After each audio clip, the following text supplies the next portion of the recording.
Hey students, welcome back to yet another session of the online English classes. Today's video is a bit different because you're not going to read anything, but you're going to watch the extra marks video of the chapter The Talkative Barber.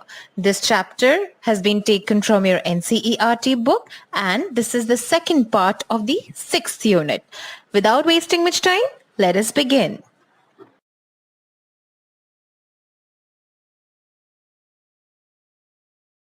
The Talkative Barber.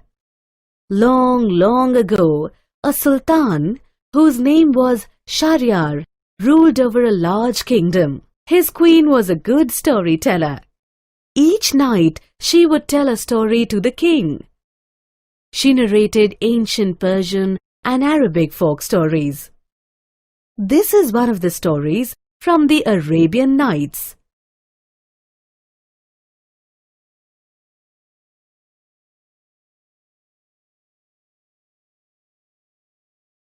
The Talkative Barber.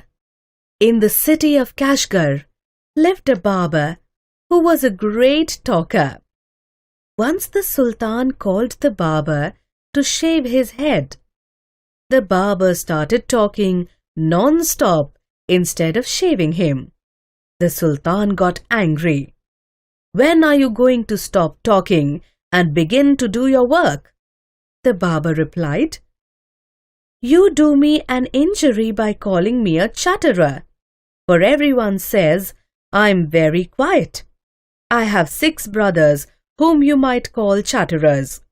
Their names are Bakban, Bakburia, Bakbak, Ulkuz, Ulnashi, and Shakabak. One is humpbacked, one is toothless, one is half-blind, one is quite blind, one is deaf, and the other has a defect in his speech, and they are all great talkers. But I am the youngest of my family, and I am very quiet and sparring with words."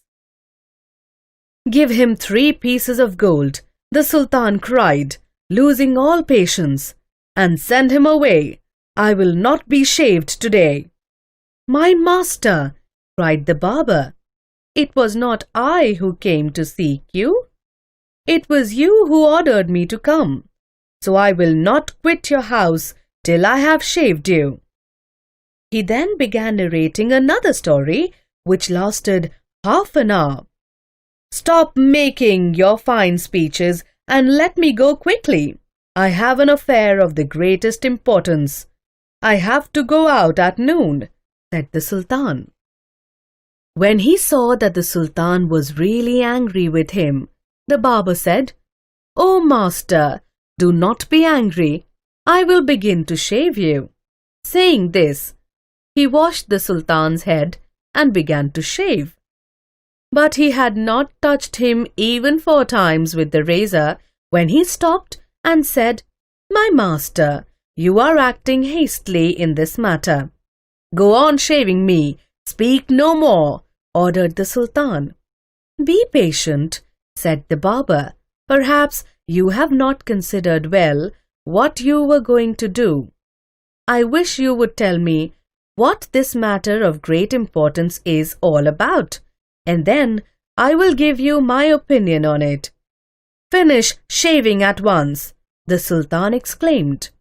But instead of doing this, the barber left the Sultan half-shaved to go and see what time it was. "My patience is exhausted," the Sultan cried. "Be calm, my master, and you shall be shaved in a moment," said the barber, and saying this, he continued shaving the Sultan. But while he was doing this, he could not help talking.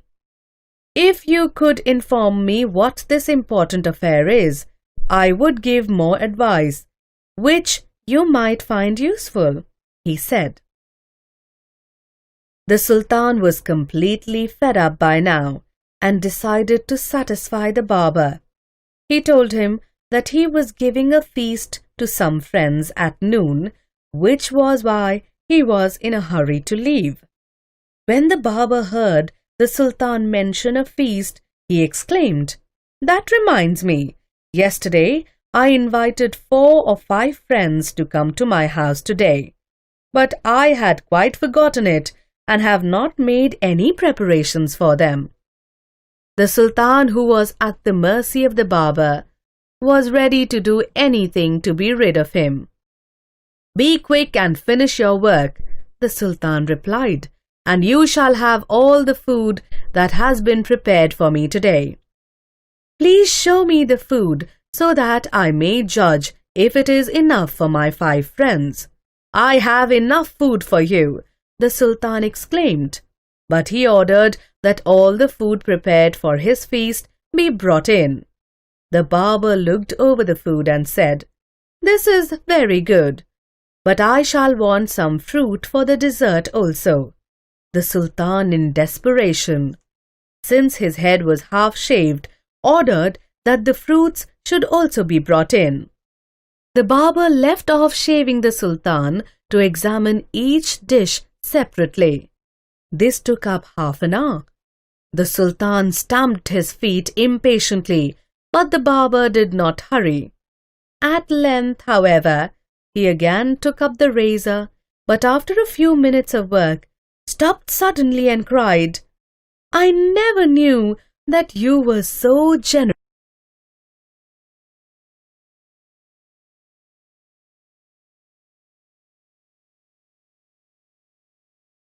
New words.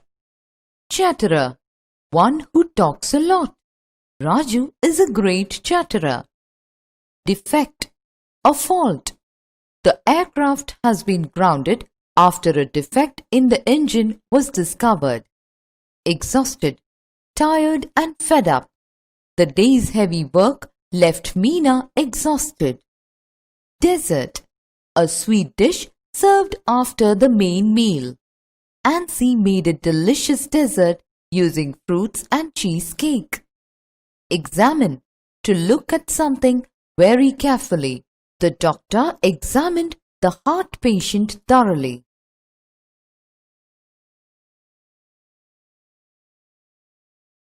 Hi, I'm teacher Aparna. I will give you some extra knowledge related to the topics. There is a well-quoted proverb, "Give knaves an inch and they will take a yard."